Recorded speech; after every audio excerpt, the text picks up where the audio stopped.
Good morning. I'm going to have to get something out of my system, or else I'm going to be down here making video after video after video. I'm going to talk about bows. Definitely bows. Need to say something. The hypocrisy knocks you over the back of the head. It's like, bam! Hypocrites. Charlie Kirk was taken out by somebody that would be first in line to call him. And I'm not going to use the Nazi word because YouTube and everything else, National Socialist Party. But that person would be the first to call him, Charlie, a member of that party, a person that was standing up for free speech, debate, and traditional values. The person took him out with a Mauser. Do you not see the hypocrisy in that? I'm surprised he didn't use a K98. The standard issue rifle of soldiers that were part of the National Socialist Party. Mauser. Okay. I'm gonna stop it right there because believe me, I could easily rage. Okay. Bows. I admit it. I admit it. I was looking for a traditional, fiberglass Howard Hill longbow last evening. Sorry, I'm into more stuff than primitive. I was looking for, to go along with my Fred Bear 40-pound Black Panther recurve. I need a longbow too. I don't know why. I just do. With a shelf and everything. And fiberglass. I was looking at the prices, and I do believe you get what you pay for. If you buy a $1,500 traditional longbow, it's going to be a thing of absolute freaking beauty. But I'm not in a place in my life where I can spend $1,500 for a bow, or $800 or $600 or $400 really, because I can make my own bows. Why would I spend that much money on it? So I found this thing, SAS, just like the British Special Forces, SAS Pioneer longbow, under $200. And it's a pretty looking bow. Then I go to YouTube and it's like reviews, because you want to research stuff too, and then also Reddit and all the other things for reviews. And it's mixed. It's mixed to the point where I don't think I want to spend even $180 on something that's mixed. And I agree. What do you expect? But I'd like to get something that generally overall people like, and they say it's a good thing. And I saw a YouTube video and the guy it's a beautiful bow. It doesn't have glue lines. It's pretty, which, we like pretty bows. It does have like letters, SAS Pioneer something, giant big white ones, but you could always, I've done this before for somebody, taking their traditional longbow and then glued snakeskin on it with Titebond. You just, with a very fine grit sandpaper, kind of scarf it up, Titebond 3, snakeskin. It works. So that's not a concern. But, this thing has a ton of hand shock. It just, don't care for it.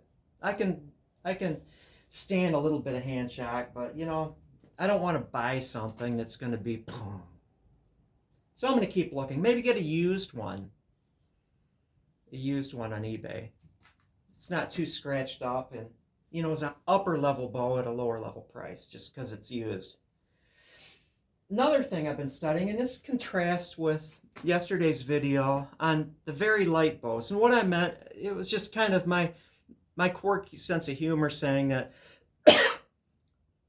that it was a fourth string wood. And I'm just kind of referencing sports teams. You got the first string players. They're the ones that are going to be out there doing most of the work. And then the second string players, in case the first stringers get tired or injured, or they're leading so far that they can give a few goals. So they'll put the second string in. Nothing wrong with that. If you were a former second string player, you were out there. You were out there more than I was.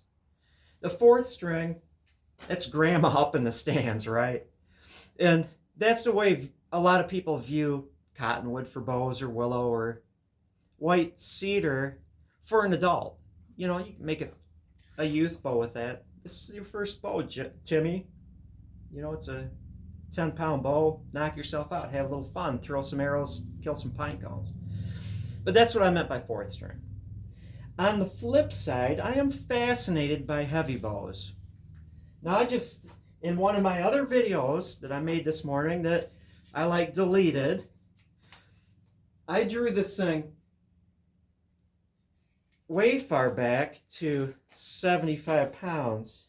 And we're at 60 pounds right there. I drew it back further. And contrasting it with just drawing it back like this. Just basically, you're using your back muscles, but you're using your arms. And it's a struggle to do that with this. But if I stand different and I engage more muscles, I can draw a heavier bow. At the extreme, there's a incredibly good bow channel. He does a lot of shorts. You might have seen him. He's a smaller frame guy that can just sit here and hit stuff. He can hold a sword pointing back this way, or hold a sword pointing back this way, and still draw a bow. He's a very skilled archer. And he drew a really heavy bow by just changing his technique. It's fascinating. I don't know where I was going to go with that, but maybe I'll tie this up in a neat little package and say, you know what? Watch some how to draw heavy English warbow videos. And you see Joe Gibbs, man, it hurts me deep in my soul to watch him shoot. Not because it's impressive and I'm envious or something, but you just see him and you can hear him straining. I get a hernia just watching him. You know, but that really, and they're high. Yeah, this is my Kung Fu style. It's like that scene from Beetlejuice where the guy is dancing, you know. By just changing how you're drawing the bow. It's fascinating. I wonder how heavy of a bow I can draw, you know, by doing that. Maybe when I get that U stave and I make that English warbow, it will be 80 pounds. And I will learn how to shoot it. You know, wouldn't that be fun? To I could shoot an 80-pound bow, which, you know, some of you, that's your weight. 80 pounds. But I'm old. Okay. In other news, improving my health. Oh my gosh. You know, the days of me running from Jackson to Concord and back on the railroad tracks, my 16-mile loop, those are over. My days of running 3 miles and 15-minute flat are over. I'm a runner. I've always been a runner. I love running. I love the freedom and the euphoria of being able just, you know, I have to go across town. Once I went to the Army recruiters. It was like 8 miles away, right? Put on my togs, run to the recruiters. They're like, you ran here? You need to go to Ranger School. You know?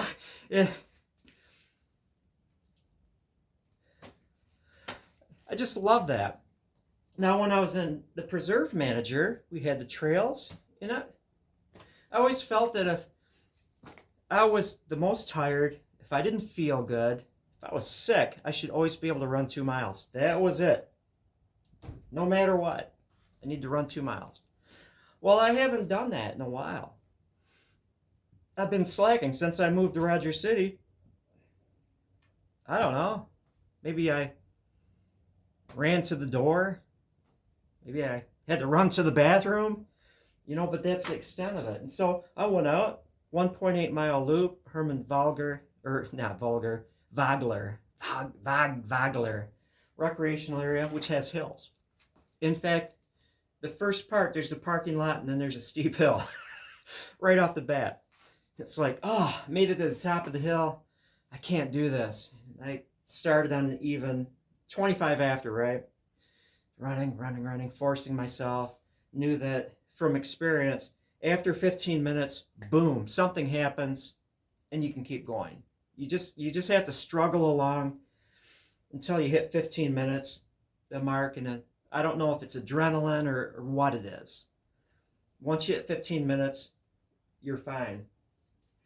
And I was able to do on the trails, the hills, remember that, hills, 25 straight minutes. Then I walked for 5. Then I ran, and I'm using that term, you know, very generously, because it's not like you're hauling butt when you run 3 miles in 15 minutes. I mean, you're running. Old man speed. Well, that was 2 days ago, and my thighs still feel it. I feel grateful. My feet, my ankles, my knees, everything is great. My thighs. I'm having a hard time walking up and down the steps in the house. You know, but fortunately, it's that pain that when I haven't lifted weights in a while, I'm going to go to the gym, and you know what it's like. And then it's like, oh, my muscles hurt. And then they rebuild themselves, they recover, and then now I can start hitting it. That's the kind of pain I'm in. Literally. Ow! Just doing that hurts. Also improving my diet. Think about that too. Yeah. Stop. I'm talking to me now. John, stop accepting not feeling great and then just going and eating a pizza, a whole pizza, and a bag of Doritos. It's not good for you. Stop eating sugar. You know, if they have like scanned out past due date donuts in the break room, stop eating the whole package. You know what I mean? Just put the brakes on. And instead of the donuts, you know, I ate better than that. I'm exaggerating again. You know, get hummus and carrot chips. You know, or hummus and whatever. Cauliflower. Dip it. The little crumbs, just mix it in there and just eat it like whatever. But eat better. And I've noticed, maybe you're noticing it too, I'm not as sniffy as I was. Not just sanding dust. I think that actually I was eating crap that was giving me allergic reactions. Yeah. Eat better. That's your homework. Exercise a little bit. And I know a lot of you guys, you could dust me in races or arm wrestling and all that stuff. You're young. Think about when you get old. Health is like money in the bank.